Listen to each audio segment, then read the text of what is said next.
또 저를 끝까지 키워주셨거든요. 그래서 저는 엄마에게 은혜를 조금이라도 갚고 싶어요. 저희 엄마는 나쁘게 살면 꼭 벌을 받게 돼 있다면서 저한테 착하고 정직하게 살라고 말씀하셨어요. 동현이는 여유 있는 형편은 아니지만 자식 교육을 아주 잘 시킨 어머니 밑에서 태어난 것이 보였습니다. 어린 나이에 효심이 지극하기도 하고 자기보다는 남을 생각하는 착한 마음씨를 가진 아이니까 당연히 이 아이가 마음에 들 수밖에 없었습니다. 우리가 동현이를 뽑길 정말 잘한 것 같아. 단순히 직원으로 뿐만 아니라 인간적으로 상당히 괜찮은 아이 같아. 나도 그렇게 생각해. 우리가 정말 운이 좋았던 것 같아.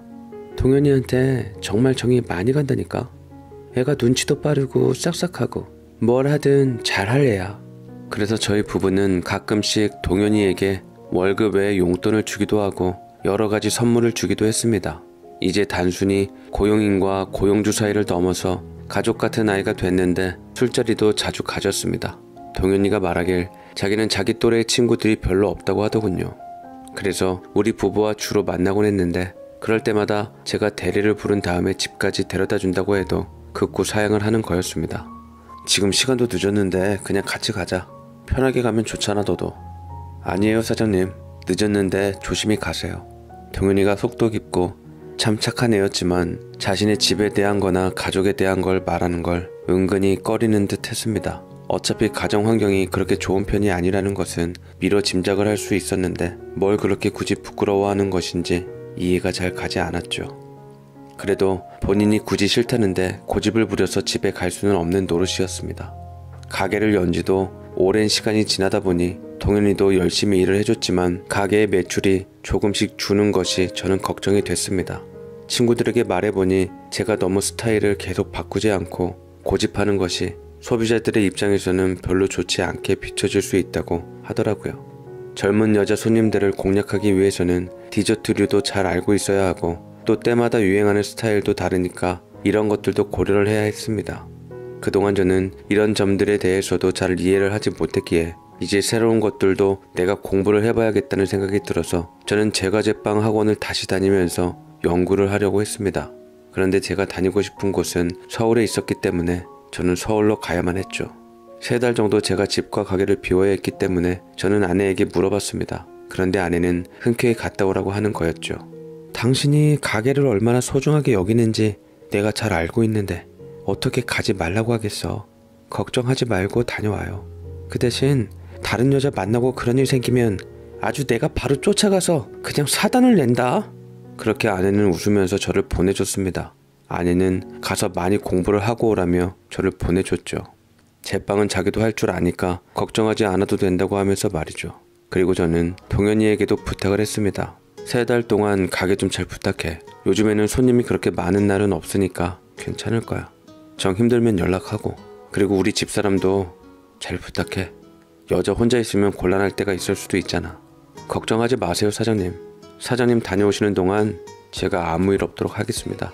웃으면서 말하는 동현이를 보면서 저는 안심이 됐고 마음 놓고 다녀올 수 있을 것 같았습니다. 저는 서울에 가서 간단한 음료 제조법도 배우고 새로운 빵과 디저트, 케이크를 만드는 법까지 배웠습니다. 확실히 서울에 가니 정말 배울 게 많았습니다. 간간히 저는 아내에게 전화를 했는데 아내는 잘 지낸다며 자기 걱정은 하지 않아도 된다고 말했습니다. 처음에는 하루에 3번은 넘게 전화를 하고는 했고 주말에는 내려가곤 했는데 시간이 지나면서 전화는 하루에 1번 정도로 줄었고 주말에 내려가는 걸 건너뛸 때도 많았습니다. 아내는 제가 없어도 되는 것 같았습니다. 드디어 3달이 지나고 저는 다시 집으로 돌아갔죠. 당신 벌써 왔네? 잘 배우고 왔어? 사장님, 잘 다녀오셨어요? 그런데 뭔가 이상한 것을 느꼈습니다. 왠지 저를 반겨주는 것처럼 보이지만 은근히 저를 신경 쓰지 않는 것 같았죠. 제가 소외되는 것 같은 이상한 느낌이 들었습니다. 아내와 동현이가 아주 많이 가까워진 것 같았습니다.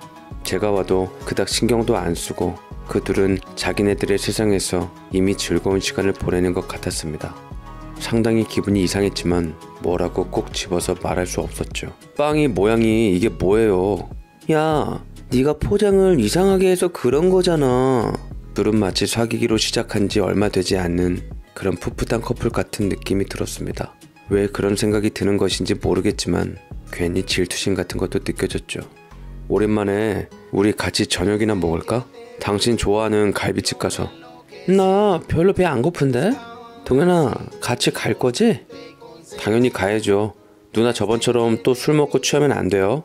갑자기 제 아내를 누나라고 부르고 그걸 또 아내는 아무렇지도 않게 생각하는 것이 저는 뭔가 기분이 이상했습니다. 저한테는 무조건 깍듯이 사장님이라고 불렀는데 아내에게는 누나라고 말하는 걸 보니 제가 없는 사이에 두 사람이 아주 가까워졌다는 것을 알 수 있었죠. 저는 오랜만에 보는 거니까 지금 당장은 어색해서 그런 것일 수도 있겠다 싶었습니다. 하지만 밥을 먹으면서도 자꾸 두 사람은 자기네들끼리 놀고 이야기를 하곤 했습니다. 뭘 그렇게 재미있게 얘기를 해? 나도 좀 알려줘. 응? 말한다고 뭐 당신이 알겠어? 그래서 말해 동현아, 내가 있잖아 저번에 그 카페에 갔는데. 둘은 자기네들끼리 재미있게 놀고 또 서로 팔뚝을 때리기도 했습니다. 그날 식사를 마치고 집으로 돌아가는 길에 저는 아내에게 물었습니다. 나 없는 동안 재밌었나 봐? 뭐 그냥 그렇지. 아, 피곤하다. 얼른 자야지. 그런데 언제부터 당신을 보고 누나라고 한 거야? 글쎄, 한 달 됐나? 뭐 그 정도 된 것 같아. 아, 그래? 왜? 질투해? 갑자기 왜 그래? 당신 아들뻘 되는 애한테. 질투를 하긴 누가 한다고 그래? 아니야, 그런 거. 아내가 괜히 놀리듯이 말을 했는데 괜히 저는 화가 났습니다. 두 사람이 저를 놀린다는 생각이 들었기 때문이었죠. 오랜만에 돌아와서 아내와 오랜만에 오붓한 시간을 보내고 싶었는데 모든 것을 망쳐버린 것 같았습니다. 아내는 제가 괜히 오해를 한다고 말했지만 그 뒤로도 아내는 저에게는 거의 신경도 안 쓰면서 동현이와 함께 있는 모습을 자주 보였습니다. 저는 이건 아니다라는 생각이 들어서 주의를 주기로 했습니다. 동현아, 내가 많이 생각을 해봤는데 네가 물론 우리를 편하게 생각하는 걸 알고 우리도 너를 편하게 생각하고 있긴 하지. 그런데 요즘에는 네가 너무 선을 지키지 않으려고 하는 것은 아닌지 싶다. 아, 제가 너무 사모님이랑 친해져서 그게 좀 불편하신가 보네요. 아무리 우리가 친한 사이라고 해도 엄연히 내 와이프인 사람에게 너무 격의 없이 대하는 건 좀 아니지 않을까? 네, 그럼 제가 주의하겠습니다. 저는 그 뒤로 더 이상 제가 신경을 쓸 일이 없을 줄 알았습니다. 하지만 오히려 다음날 아내에게 저는 온갖 쿠사리를 들어야 했죠. 당신이 동현이한테 나랑 거리를 좀 두라고 말했다며? 아니, 내가 걔랑 좀 친하게 지내는 게 그렇게도 안 입고 온 거야? 누가 안 입고 있게 봤다고 하는 거야? 그럼 엄연히 남편이 있는 여자가 다른 어린 남자애랑 히덕거리고 둘이서만 술 먹고 놀려고 하는 게 이게 정상적인 거야? 언제는 뭐 아들 같은 애라더니 당신이 계속 오래 알고 지내고 싶다고 했잖아. 그 말 다 거짓말이었어? 저희 부부는 그날 싸움을 벌이게 됐습니다. 그 전에만 하더라도 서로 싸울 일도 없었는데 갑자기 그 녀석이 일까지 겹치면서 감정 소모를 한 것이었습니다. 저는 뭔가 억울하기도 했고 속도 상했습니다. 혹시 아내가 동현이를 좋아하는 건 아닐까 하는 생각도 들었지만 애써 저는 아닐 거라고 스스로를 다독였습니다. 그런데 의심이라는 씨앗이 한번 심어지면 뿌리를 뽑는 것이 어려웠습니다. 저는 혹시 둘이서 제가 모르는 무엇인가가 있는 것은 아닌지를 알고 싶은 마음이 들었습니다. 그래서 일단 아내의 핸드폰을 뒤져봐야겠다는 결심이 들었죠. 원래 그 전까지만 하더라도 이런 식으로 아내를 의심한 적이 없었는데 뭔가 찜찜한 기분이 들어서 저는 이대로 그냥 지나칠 수가 없었습니다. 좀처럼 핸드폰을 손에 놓지 않는 아내라서 어려웠지만 아내가 자고 있을 때 저는 몰래 핸드폰을 빼서 화장실로 들어갔습니다. 그렇게 아내의 핸드폰을 뒤져보게 됐는데 저는 거기서 동현이와 함께 오붓하게 찍은 둘의 사진을 볼 수 있었습니다. 둘이 팔짱을 끼기도 하고 볼에 뽀뽀도 하기도 했는데 정신이 아득해졌죠. 그리고 두 사람이 나눈 메시지를 보니 보고 싶다. 나는 이제 네가 제일 좋다. 생각을 해봤는데 이혼을 하는 게 좋겠다. 하지만 우리 사이를 들키게 된다면 나중에 골치가 아파질 테니 자연스럽게 합의 이혼을 할 수 있도록 해보겠다. 이런 내용들이었습니다. 둘의 대화로 봐서는 오히려 아내가 더 주도적이었죠. 동현이는 그저 누나가 하자는 대로 하겠다 이런 식이었습니다. 저는 뜬 눈으로 밤을 지새웠습니다. 그리고 동현이에게 출근하기 전 할 얘기가 있다고 말했습니다. 그리고 만났죠. 나 속일 생각하지 말고 너 똑바로 말해. 내 아내랑 너 도대체 무슨 사이인 거야? 사장님, 그게 무슨 소리인지 나 다 알고 있어. 너 내 아내랑 지금 만나고 있냐? 사장님, 뭔가 오해가 있으신 것 같은데 사모님이랑 저 아무 사이도 아니에요. 뭐? 아무 사이가 아니라고? 이런 사진을 보고도 그런 말이 나와? 저는 둘이 찍은 사진을 보여줬습니다. 거짓말 할 생각 하지마 임마. 그동안 나를 속이고 재미있었냐? 도대체 언제부터였던 거야? 내가 너를 얼마나 아꼈는데 어떻게 이럴 수가 있어? 제가 거의 절규하듯이 동현이의 멱살을 잡았는데 갑자기 그 애가 한쪽 입꼬리를 올려웃더니 가소롭다는 듯이 저를 쳐다보는 거였습니다. 갑자기 왜 이러는 건지 저는 이해할 수 없었고 소름이 돋았죠. 사람이 말이야, 그러니까 착하게 살았어야지. 나쁘게 살면 벌을 받게 돼 있다니까. 너 그게 갑자기 무슨 말이야? 아저씨, 그렇게 나쁜 짓을 해놓고 이제 와서 이렇게 착하게 살면 세상이 너무 불공평하지 않아? 너 똑바로 말해. 도대체 무슨 말을 하는 거야? 하은숙이라고 생각 안 나? 저는 오래전에 잊고 있었던 한 여자가 떠올랐습니다. 세상을 향한 원망으로 가득하던 그 시절에 저에게 무한한 사랑을 베풀어줬던 그 여자가 말이죠. 가끔씩 미안한 마음이 들었지만 애써 잊었고 이제는 거의 생각도 나지 않았던 그 여자가 말입니다. 너 그 이름을 어떻게 알고 있는 거야? 어떻게 아냐고? 내가 제일 사랑하는 사람이거든. 그런데 당신이 그런 사람을 가장 아프게 했잖아. 자꾸 이상한 말 하지 말고 알아듣게 말을 해. 당신이 버렸던 그 여자 말이야. 설마 기억 안 난다고 말하지는 않겠지?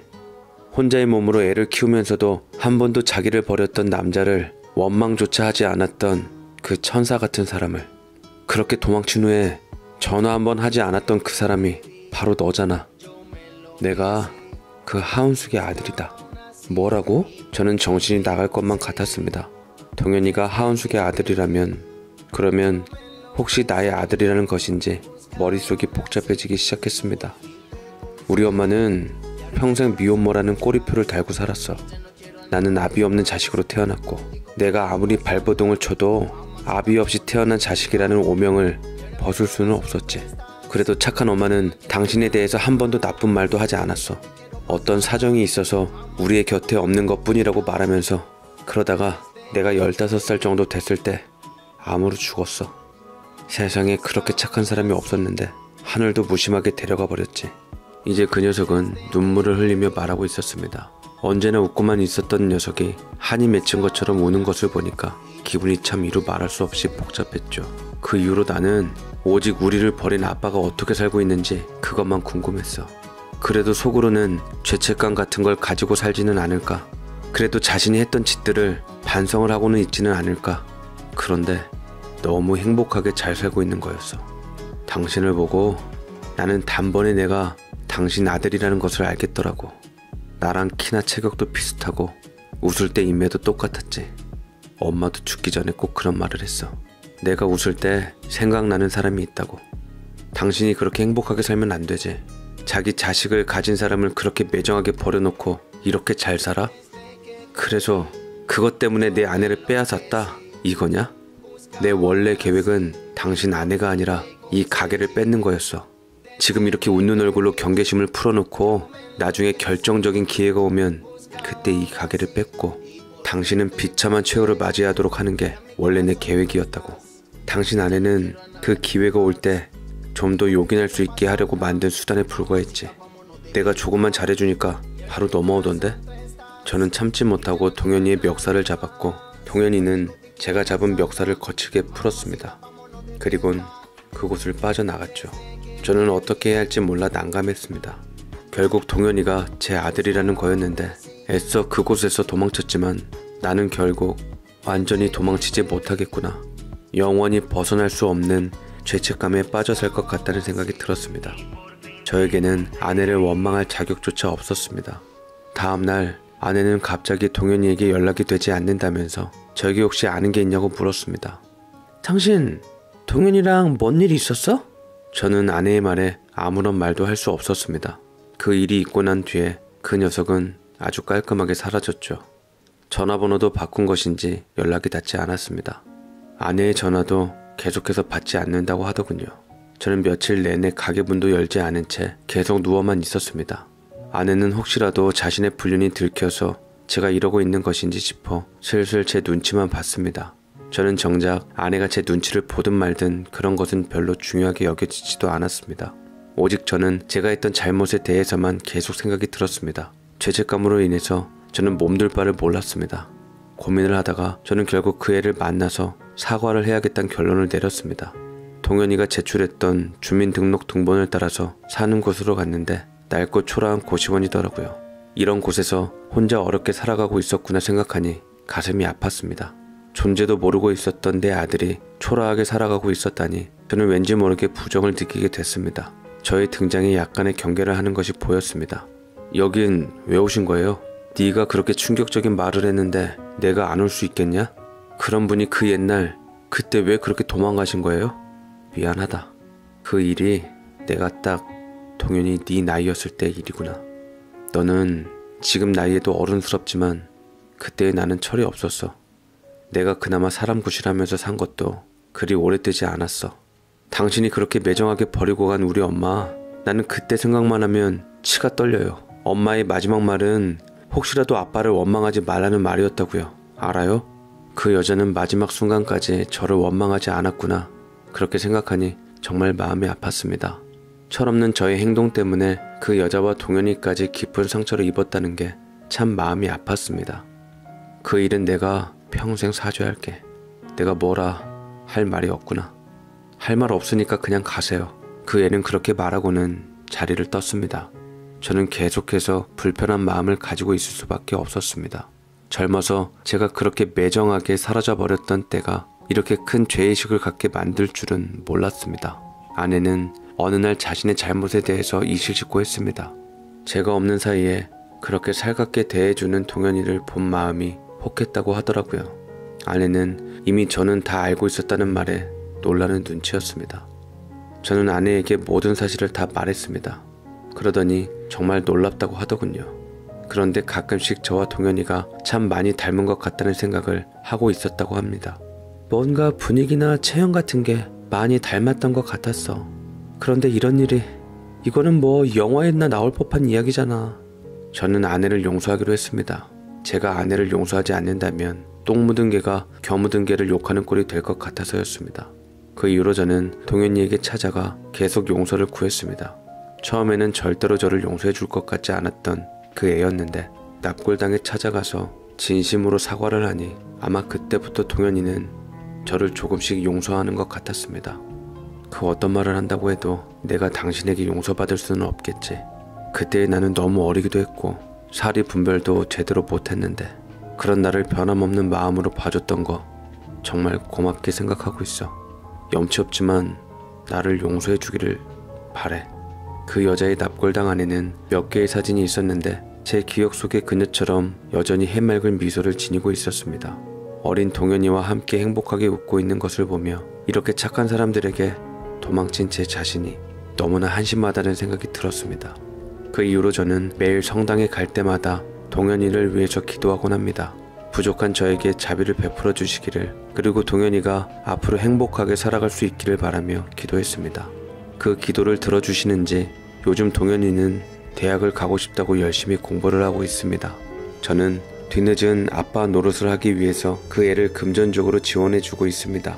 저는 돈 걱정 말고 열심히 공부를 하라고 말해줬는데 뭔가를 할 때 돈 걱정 없이 하는 게 처음이라고 하더군요.